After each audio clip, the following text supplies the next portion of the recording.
progress. Right. You've got a new generation of more highly educated, more youthful, more high-spirited, more adventuresome men and women who are replacing yesterday's model of older adult.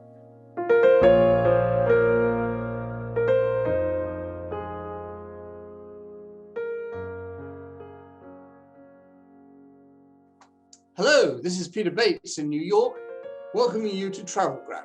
Thanks so much for joining us. Today, in the latest of our series of conversations, I'm delighted to welcome one of the world's foremost experts on aging and longevity. Dr. Ken Dychtwald is a visionary thinker and author of 18 books. He's a celebrated public speaker, a teacher, a successful entrepreneur, a documentary filmmaker, and the founder and the CEO of Dychtwald, a consulting and research company. His clients include half of the Fortune 500 companies. Ken was raised in New Jersey, and he now lives in California. And he helps guide companies and governments in product and service development for boomers and mature adults. He has served for the World Economic Forum as a fellow, and he has been a keynote at 2 White House conferences on aging. To my mind, the boomer demographic is a key target market for all leisure tourism and hospitality, and marketeers really need to listen to this. They have at the time, they have the money, but sometimes marketeers forget them, and yet they have so much to contribute. I last met Ken back in 2019 at the WTTC Global Summit in Seville, Spain, where he happened to follow President Barack Obama onto the stage. So I'm delighted on behalf of TravelDine to welcome Ken. Ken, thank you so much for joining us. It's such a pleasure. It's great to be with you. I've been looking forward to this interview. That's very kind of you. So let's get straight into it. Tell the audience a little bit about your career and how you eventually created Dychtwald and what Dychtwald does. So I've had a little bit of an irregular career. I initially grew up and thought I was going to be a physicist. I went to college to study engineering and physics, but found myself more interested in the idea of human potentialities, that we all have these enormous reservoirs of intelligence and creativity and wellness and such that we're not being untapped. But as I dove into that world, I became really fascinated with the aging process. And I began what became a 15-year body of work, setting up preventative health research projects for older people around the United States and around the world. But then I became curious about demography. And what struck me was that the whole world was about to shift from being youth-focused to adult-focused. And there wasn't really language for that. There was not a lot of market intelligence, and there were businesses and products to be created. So I started my company, Dychtwald, I guess 36 years ago now. And we've been having a fantastic time. I've been writing books, and we've been consulting and trying to figure out the future of automobiles and travel and technology and marketing and media and all sorts of things. And it's been a fascinating journey. Fantastic. Well, I'm so glad that you're with us today. You know, we hear lots about millennials. We hear lots about Generation X, and they are important markets to marketeers, and they do need to focus on them. But I've also heard you speak on a number of occasions about the importance of the baby boomers segment. Can you bring us up to date so we better understand what about boomers? They're aged now, what, between 57 and 75. So take us through the data. What's happening now? Sure. Let me put this in context. First of all, throughout most of human history, there were very few people that lived very long. Yeah. Throughout 99% of the 100,000 years or so that we think we know what we're talking about, the average life expectancy was under 18. So in the 1850s, when couples reached their 50th or 60th birthday, they weren't thinking, hey, what kind of wonderful traveling are we going to do? They were pretty surprised to see that they had lived that long. Fast forward to today, and we've got 3 powerful demographic trends. One of them is the average life expectancy over the past century and a half has been rising and rising again. Now, there's been a bit of a setback during COVID, But for example, in the United States, in the beginning of the 20th century, the average life expectancy was 47. It's about 78 today. And we're only 33rd here in the States worldwide. There are many countries around the world that live 2, 3, 5 years longer than we do. So longevity is one theme. On the other end of the continuum, for the past 50 or 60 years, many developed nations, we've been seeing declining birth rates. And so the size of the younger generations and their gravitas has been diminishing. So if you can imagine a seesaw where there's always been a big focus on youth and not so much on older people, that's kind of turning the other way now. Now, in the middle of that, when World War II ended, part of the way many countries around the world responded was with an enormous flush of babies. And for example, in the United States, we had 76 million babies born in the 18 years after World War II. But for example, in China, there were 440 million baby boomers born after the World War II period in China.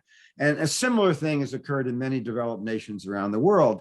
And those kids are now becoming older adults. But I want to make a caveat to that point.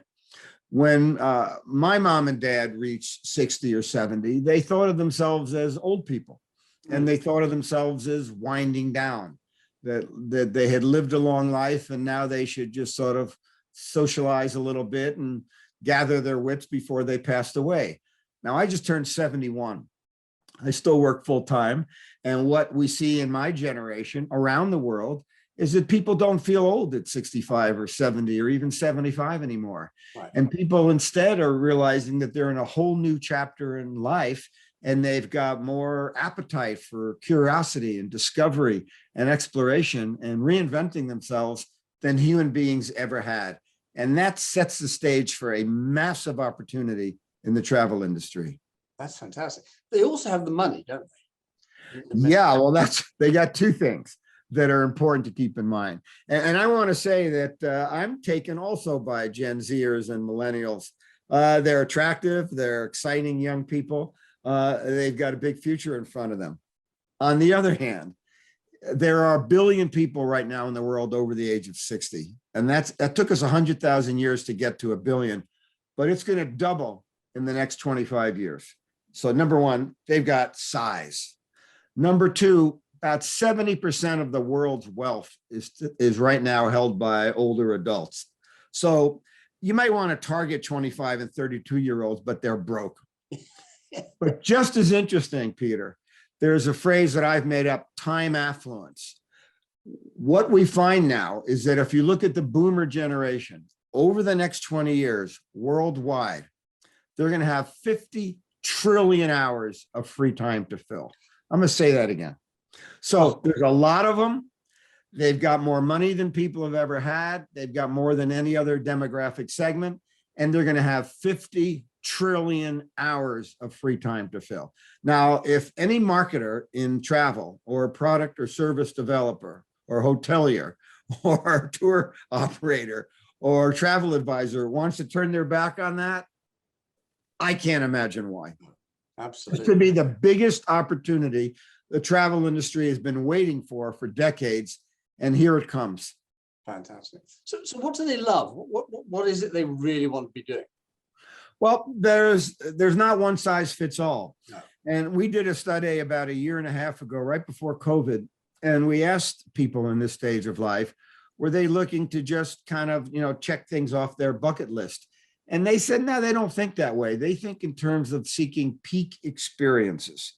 What does that mean? Well, for some people, it means seeing something new and different that they've only imagined. For other people, it's having fantastic time with loved ones. For other people, it's renewing an experience they might have had at some other point in their life. If you've been to Mumbai 25 years ago and you want to go back. Or, for example, we went back to Rome a couple of years ago. We hadn't been for a decade, and revisiting the Sistine Chapel was sort of mind-boggling. Yeah. I'd also tell you that there's a greater appreciation among people in this stage of life for the preciousness of experiences.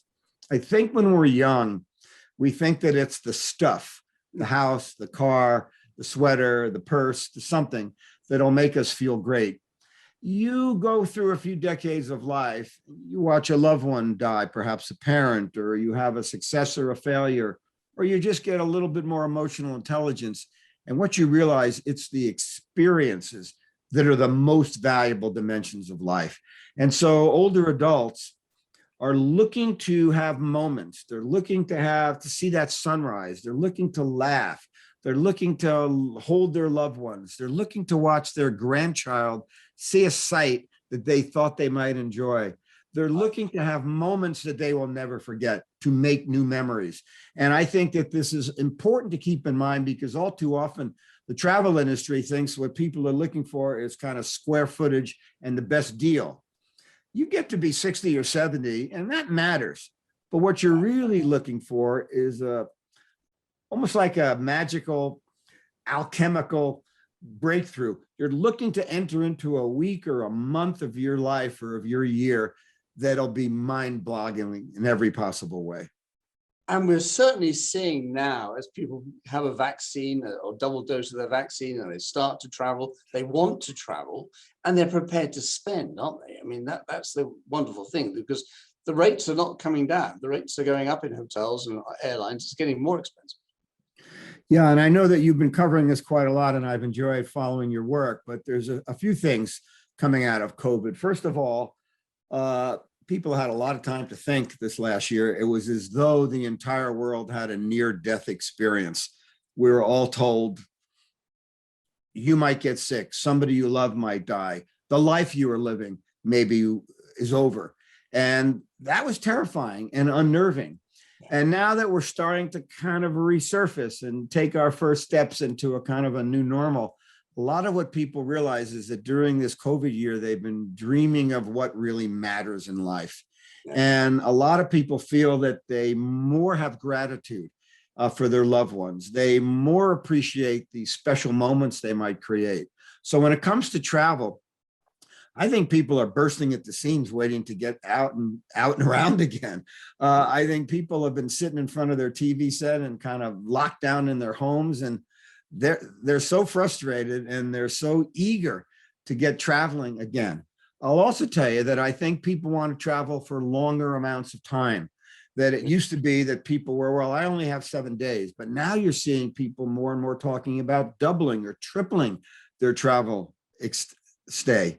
And they're not as worried about the dollars because they realize how precious these journeys, these adventures are. However, I do want to add one caution, that I think people are a little more worried now about traveling and making sure that they have access to medical care, or making sure that there's a route home in case there was an emergency. So we're all going to be thinking a little more about how do we construct those securities to give people peace of mind so that they can get back out on the road and get back out exploring the world. I think there's two really good points. The length of stay, now, is that because of COVID, or is that going to happen anyway? I think it was set to happen, particularly not so much about, if you look at millennials or Gen Xers, people in their 30s and 40s, very tough to have longer holidays, longer vacations, because you're raising your kids, you're buckled into a job. But imagine reaching a period of your life where you're an empty nester. And imagine reaching a period of life where you may not even be working full time or at all.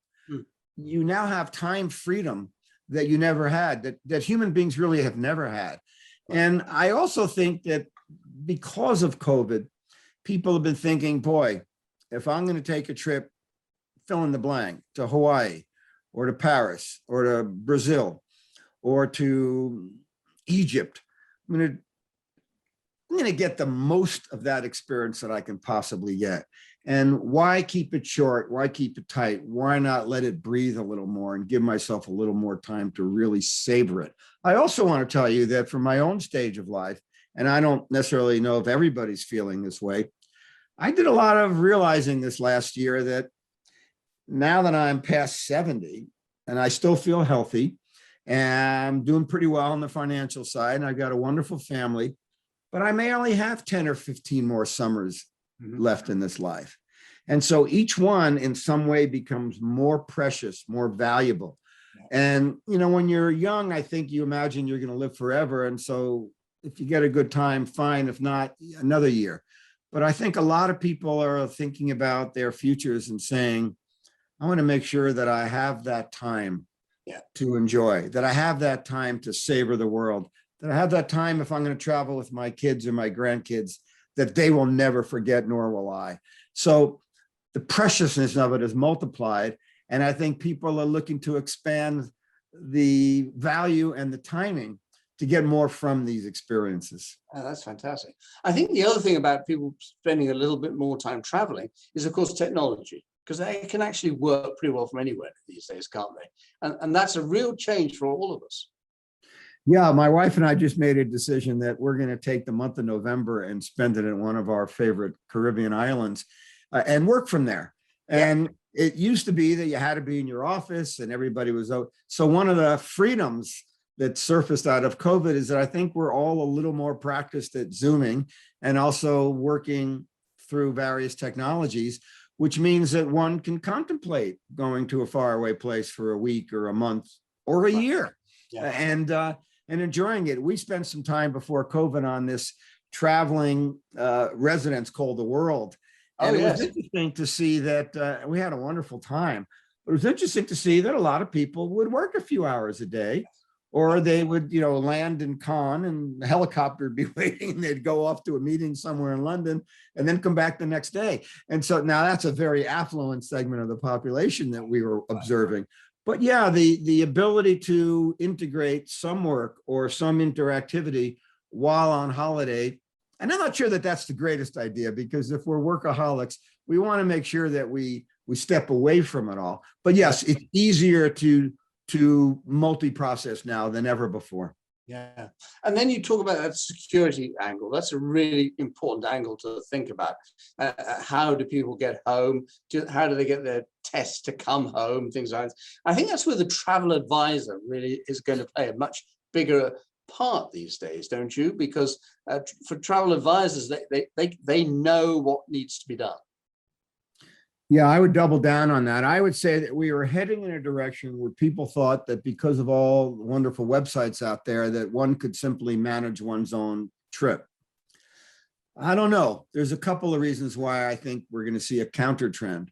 One of them is that if you have the resources or you have the desire for a peak experience, you don't want to be winging it so much. You want to talk to somebody who's a connoisseur, who's been there before, or who can hook you up or link you up with the greatest experiences.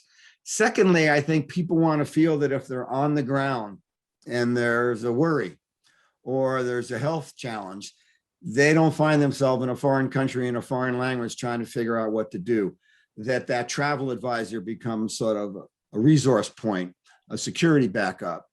And last, I want to say that one of the wonderful things about a travel advisor, and we use, as it turns out, we use virtuoso travel advisors. We're very fond of what they do. That our experience has been that they can craft dimensions to our journey or to our holiday by having us meet people or taste certain foods or see things that are a little bit outside the usual.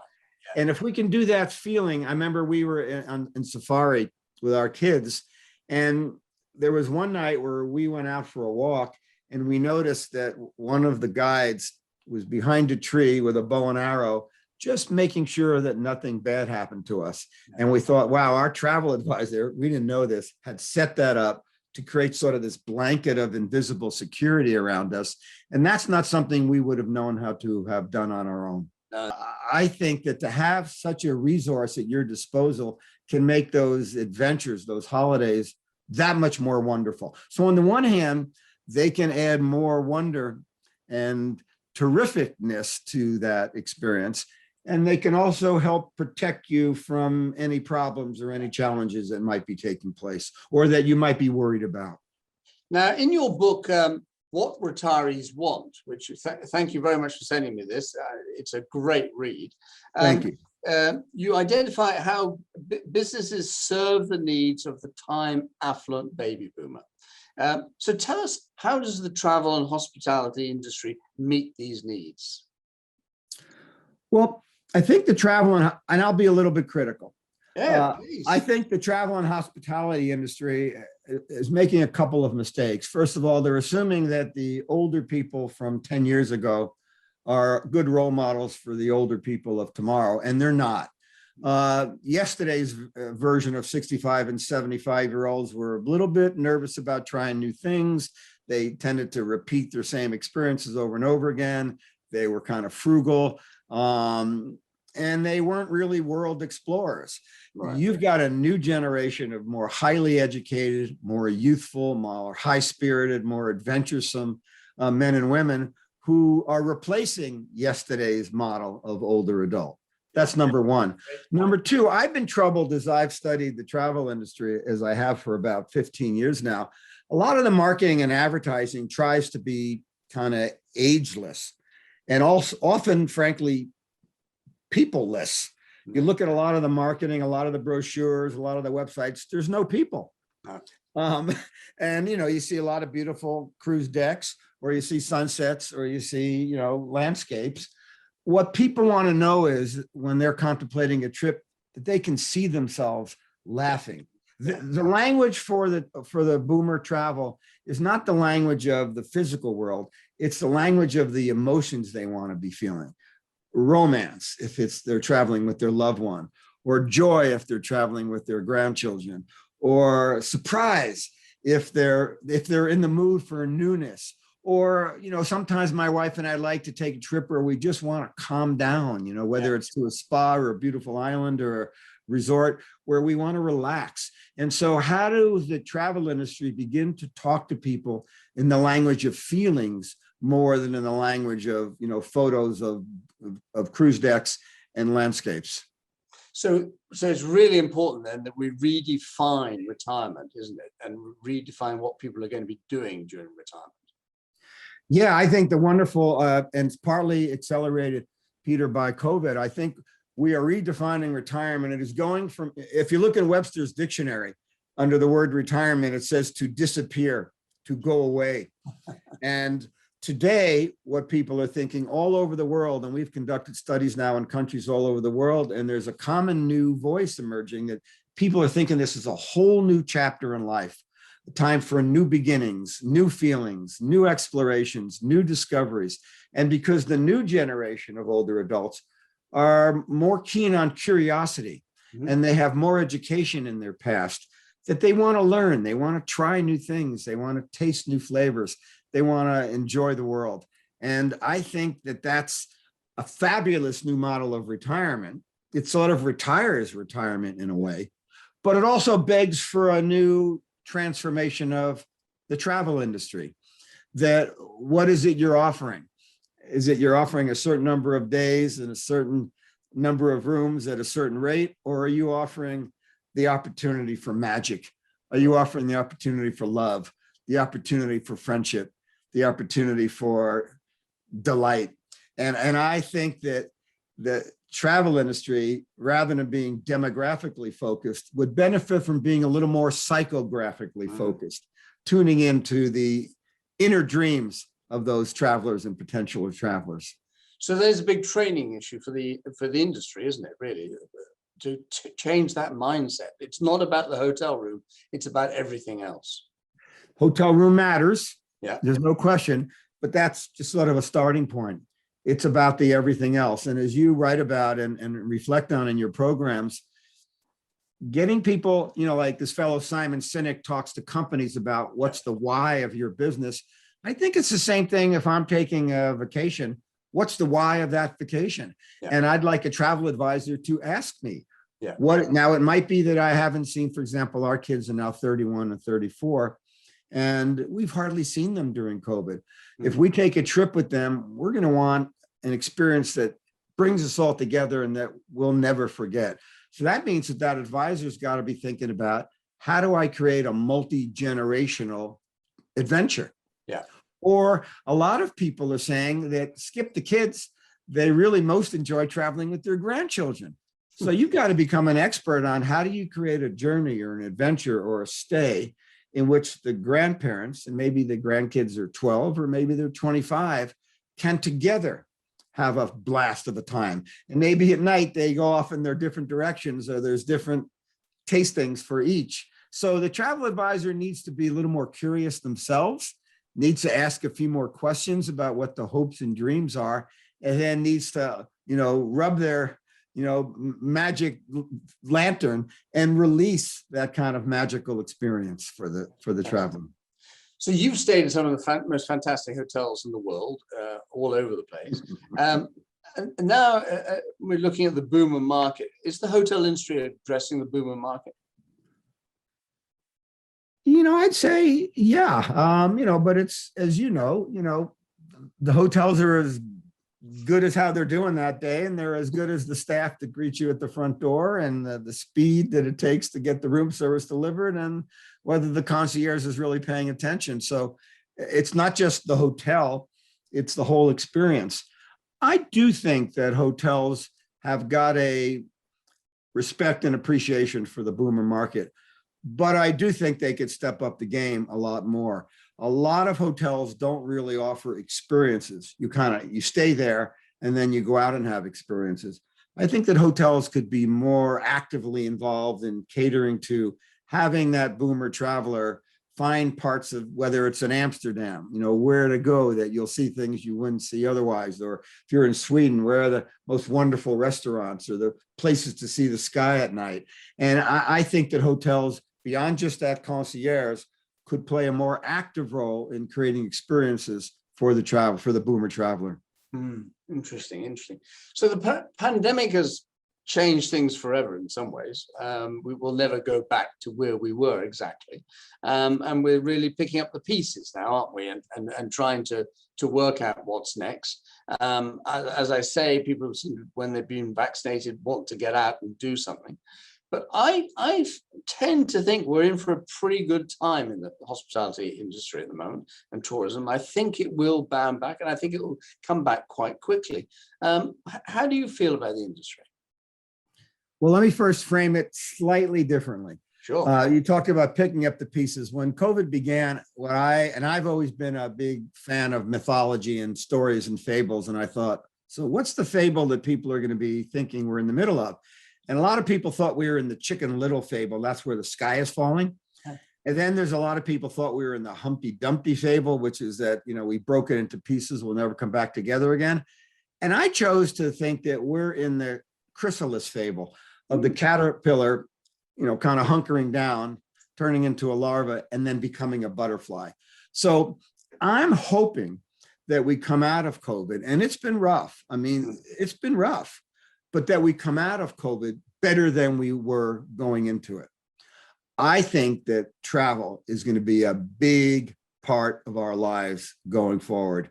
And because it's one of the things that everybody's been thinking about, it's like people have been yearning to get the mask off, and they've been yearning to go back out public again, but they've been also yearning to go out and enjoy the world and to enjoy themselves.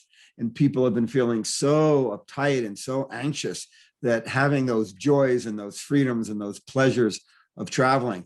I think that this year is going to be a little bit not sure of itself. Yeah. But I think if we can put this pandemic behind us, I think as we roll into 2022 and 2023, it's going to be an explosive bunch of years for the travel industry. I just think it's going to fill up in ways that we haven't imagined. And I think people will be a little bit less price sensitive, because they'll know the value of such a grand experience. Yeah. So the trigger is to get for marketers to start now, isn't it? To get the customers for next year and the year beyond. They've got to start marketing to them now as they start to dream and decide what's next.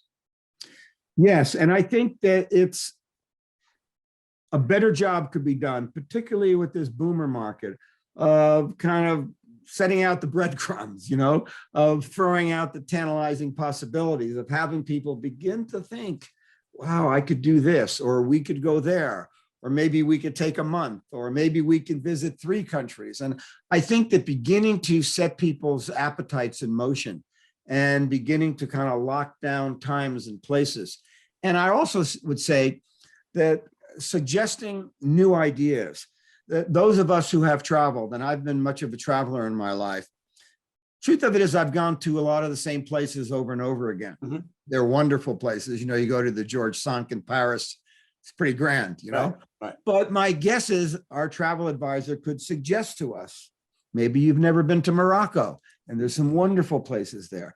Maybe it's time for you to go. My wife and I get remarried every year. It's one of our rituals, in a different location with a different religion. So maybe our next marriage ought to be in India, and we should do an Indian wedding.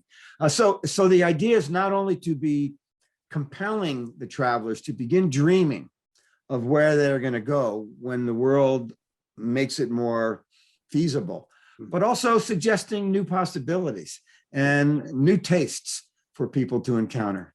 Because the traveler just needs the confidence now, don't they? They need the confidence to book. Yeah, it's been, the travel industry, my company, Adria, we work in a lot of different industries, and some industries have just been bursting at the seams. The home care industry, health industry has had a pretty robust year this year. Yeah. But the travel industry has had the wind knocked out of it. Right. And there's a lot of fear, and there's a lot of anxiety, and there's people who've gone out of business, and other people that have lost a fortune. And so building confidence once again. And I would say, try to find yourself in the presence of people who are hopeful. What we've also seen during COVID is that there's a lot of people who like to spread fear and anxiety and distress. I'd say now's the time to start moving away from those people and turning off the TV when they're talking to you, and find yourself in the presence of and connected to and role modeling people who are more courageous and more hopeful and more positive, because that's what it's going to take to bring us all back. Fantastic. So your latest book is called Radical Curiosity, right? This is just out, as I understand it. And there's a lot of memories and a lot of reflections in it. Even letter from your son to you. There's some great things in there. What inspired this book? When my dad died 8 years ago, same year, and I was with him the night of his passing, I began to feel that, my father had so many life lessons and experiences, and I got some of them, but not all of them. And the day would come where, I've been in the presence of people like 5 US presidents and Nelson Mandela and all sorts, Hell's Angels and hippies and rock stars. And I've had lots of lessons in my life. And I began to think I should craft a kind of a memoir of life lessons. And what I learned is that up until the last century or two, many religions believe that every person, when they reach around 60 or 70, should begin collecting their stories and what the stories taught them. So I thought, I'm going to do that. And I'll just gather these lessons and stories to pass to my kids. And maybe one day, if they have kids, they'll say, who is that grandpa guy? And they'll say, whoa, he did what? And he learned what from whom? But then as I was writing it, I realized that this was sort of a memoir that I was embedded in a time in history. And some of what I learned, people were saying to me that it was my best writing ever. So I've published it as a book, and there's even talk now of being made into a movie. I love working on this book more than anything I've ever done as a writer. And I will tell you that it's sort of a grown-up now. There's a certain satisfaction and nourishment that comes when you take a little bit of time to try to figure out, okay, what have I done in my life so far? What have I learned from these experiences? And what am I hoping to do going forward? This idea of bringing more mindfulness and purpose into one's life as a grown-up, instead of just thinking, oh, I already did it all, and now it's time to watch television. So what I tried to do with my book is to lean a little bit forward by collecting the stories and lessons of my past and leaning into who I wanted to be next. Fantastic. So the lessons we've really learning today are that the new generation, if I could say it, of baby boomers are completely different to what we may have thought of as people who are retiring before. And we have to adapt our messaging to them, because they want to be doing things and they are not afraid of doing things, right? So that's a key lesson, I think. They've got bigger appetites and bigger dreams regarding what they might do with their lives at this stage than anybody has ever had in history at that stage in life. And they've got time and they've got some money. Right. And so it's the perfect recipe for travel experiences. Yeah. But you've got to tune into them. And boomers are very sensitive. They notice that they're looking at the ads and everybody's 25 or 30, but they get it that, oh, they don't want me. They don't want my business. Or you show yesterday's version of old people and they say, time out, that's too fuddy-duddy. I want you to be tuned into me. And I am aspirational. I'm educated. I got big dreams for what I want this experience to be. And I want you to treat me with respect and regard. And if that happens, they'll be your customers. Fantastic. Well, it's so nice to see you again. Thank you very much indeed for joining us. 2 great books. What's the next one? I don't know.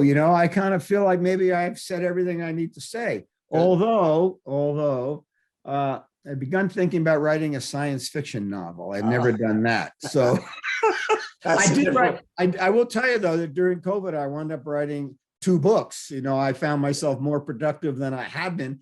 And so who knows what's in store for me, but I don't feel done. Fantastic. So this is Peter Bates in New York, thanking Ken Dychtwald very, very much indeed for joining us today and giving us some incredible inspiration. Thank you, everybody, for joining us.